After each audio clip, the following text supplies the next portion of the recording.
నమస్తే, నేను సిరి. రీతు చౌదరి.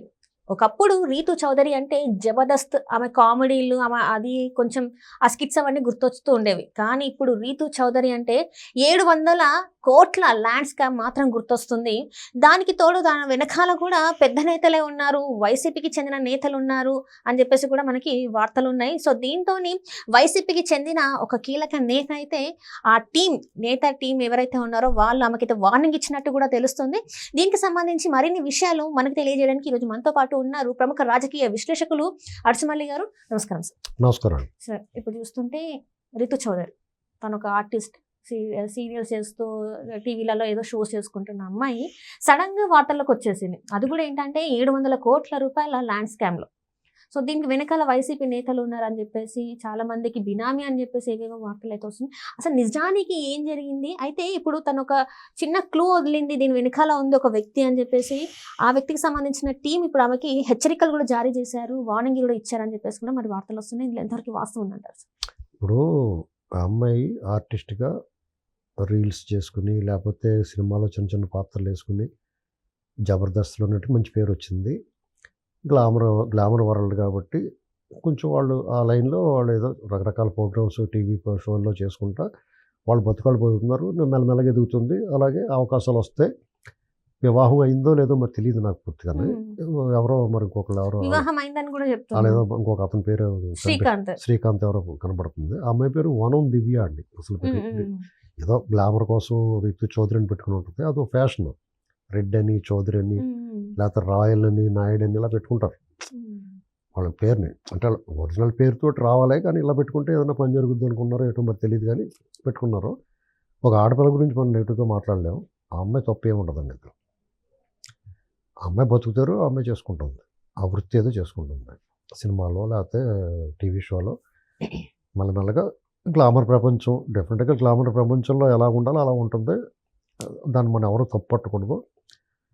అయితే ఇక్కడ ఆ అమ్మాయి పేరు అనుకోకుండా ఆ స్కామ్లో వచ్చింది. ఆవిడ ఫోటోలతో సహా రిజిస్ట్రార్ ఆఫీస్లో డాక్యుమెంట్స్లో కనిపించింది. డెఫినెట్గా ఈవిడికి తెలిసి ఉండాలని ఏం లేదు. లేదా ఇప్పుడు ఆమెతో పాటు ఉన్న శ్రీకాంత్ వాళ్ళకి కలిపి బినామీగా పెట్టుండొచ్చు ఎవరో. వీళ్ళంత పెట్టుకుని స్తోమత కానీ వీళ్ళు రీతు చౌదరి, దివ్య వాళ్ళని ఇన్ఫ్లుయెన్స్ చేసి అంత స్థాయి కానీ లేదా అమ్మాయికి. ఏంటండి, వేరే విధంగా మనం మాట్లాడలేం అమ్మాయి గురించి. అయితే డెఫినెట్గా సజ్జల రామకృష్ణారెడ్డి వాళ్ళ టీము, వాళ్ళ హ్యాండ్ ఉంటుంది ఇందులో. ఒక ముఠా ఉంది దీనికి. ఆ అబ్బాయి చెప్పాడు శ్రీకాంత్, ఇదంతా ఏదైనా వాళ్ళదేనండి, మాదేమి ఉండదని చెప్పాడు. మీ పేరుని పెడుతూ ఉంటారు. ఆ పేరుని పెట్టినందుకు కొంత ఎంతో కొంత ఇస్తారు. వీళ్ళకి అసలు లేకుండా ఉండదు, ఎంతో కొంత తీసుకుంటారు. వాళ్ళు కొద్దిగా ఇల్లు, కార్లు కొనుక్కుంటారు, ఏదో పడతారు. అలాగని చెప్పేసి నేరంలో భాగం లేదంటే డెఫినెట్గా వీళ్ళు నేరస్తులు అవుతారు. అందులోంచి అయితే తప్పించుకోలేరు. వీళ్ళు క్లెయిమ్ చేసుకోవాల్సిందే. వీళ్ళ నిలబడతారు. అదే వాళ్ళు తెలివితేటలు. ఇప్పుడు మీకు వాళ్ళు చంపేసినా, ఎవరిని చంపేసినా అలా అందులో ఉండరు. టకటకటకమని లేపేస్తారు. వాళ్ళ పాత్ర ఉండదు. సూత్రధారులు మాత్రం, వాళ్ళు పాత్రధారులు వేరే ఉంటారు. ఇలా భూములు దొంగతనాలు లేకపోతే ఏం దొంగతనాలు చేసినా ప్రభుత్వంలో ఉన్నప్పుడేమో అధికారులు బలైపోతారు. ఇలాగ బినామీ పేర్లు వీళ్ళని బుక్ చేస్తారు. రేపు పొద్దున కేసు కట్టినప్పుడు ఇప్పుడు అక్కడ బియ్యం కూడా ఉంది, పేరు నాని వాళ్ళదని. మా మేనేజర్ తెలిసిన మాకేం తెలదండి అంటుంది. అలాగే వాళ్ళు కొంతసేపు కోర్టుని పెట్టుకుంటారు బలిచ్చేస్తానికి. అలాగే వీళ్ళు బలవుతున్నారు.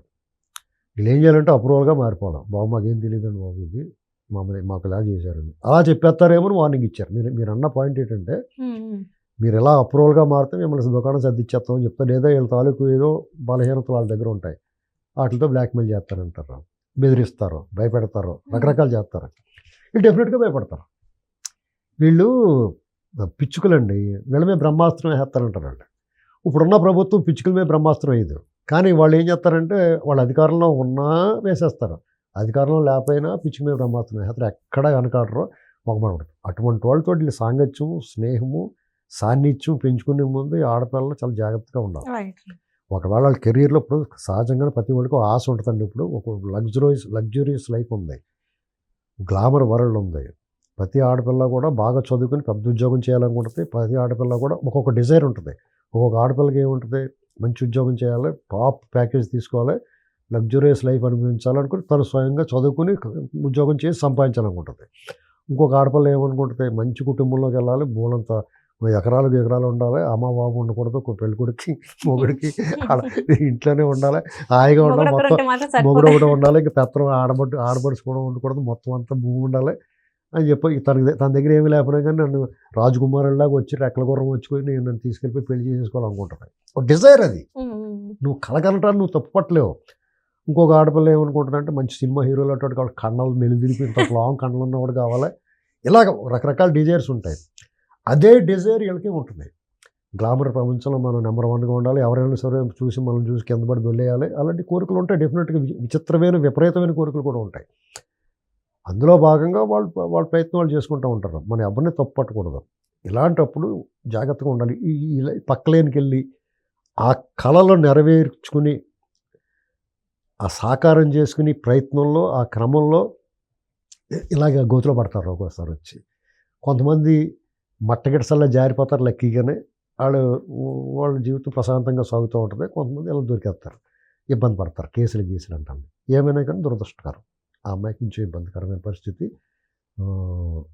అప్రూవర్గా మారిపోవటమే ఏకైక మార్గం. మారిపోతే మరి వీళ్ళ నుంచి ప్రాణహాని ఉందని, ప్రాణహాని ఏమంటే వాళ్ళు కూడా జైల్లో పోతారు కదా, పర్లేదు.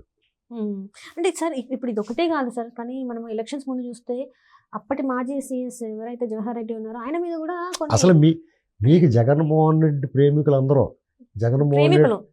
జగన్ ప్రేమించిన వాళ్ళు కూడా, అంటే అతను రావాలి కావాలి అనుకున్నవాడు, అతని కోసం ప్రాణాలు అనుకున్నవాడు, సామాన్య కార్యకర్తలేమో వాళ్ళు జీవితం కోల్పోతారు, వాళ్ళు బతుకు తెరుగు కోల్పోతారు.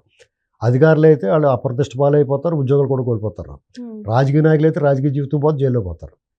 ఇలాంటి వాళ్ళు పాపం సెలబ్రిటీలు ఇలాంటి వాళ్ళు ఉంటారు కదా. ఇప్పుడు ఒక ఆవిడని తీసుకున్నారు, యాంకర్ ఎవరినో ఒక ఆవిడని పార్టీ, ఆవిడ ఎంత భద్రం అయిపోతుంది, అంతకుముందు భలే ఉందని చక్క అనుకునేవారు అందరూ ఉన్నాయి. ఇప్పుడు సగం మంది ఆవిడకి వ్యతిరేకంగా మారిపోయారా, 300 మంది మారిపోయారు, ట్రోలింగ్ చేస్తున్నారు కదా. అప్పుడు ఏమన్నా కూడా ఆవిడ చూసి లొట్టలేస్తా చూసుకుని వాళ్ళు అందరూ కూడా ఇవాళ ఆవిడకి వ్యతిరేకం అయిపోయారు, రకరకాల బ్యాడ్ కామెంట్స్ పెడుతున్నారు. అవసరం లేదు కదా అది, ఎందుకంటే అలా కంఫర్టబుల్ లైఫ్ హ్యాపీగా ఉన్నదండి. సుఖాన్ని ఉన్న ప్రాణం దుఃఖాన్ని పెట్టుకోకూడదు అంటాను నేను. ఇప్పుడు నువ్వు ఎదగాలనుకున్నప్పుడు ఏదైనా చెయ్యి, కానీ నువ్వు ఆల్రెడీ మంచి పొజిషన్లో ఉన్నప్పుడు ఎందుకెళ్ళి న్యూసెన్స్ ఆలోచించుకోవాలి. వాళ్ళు ఏమన్నా ఆడపిల్లలు మనం ఏమనకూడదండి, వాళ్ళు ఇబ్బంది పెట్టకూడదు. వాళ్ళు ఏమన్నా ఉంటే వాళ్ళకి ఏ కర్రనగ్గి ఉంటే ఆ కర్ర కాలుతుంది. ఇప్పుడు ఆ అమ్మాయి తప్పు చేసింది అనుకోండి ఉద్దేశపూర్వకంగానే, డెఫినెట్గా సఫర్ అవుద్ది. ఆవిడ అమాయకురాలైపోయి బలి అవుతూ కూడా ఉంటుంది.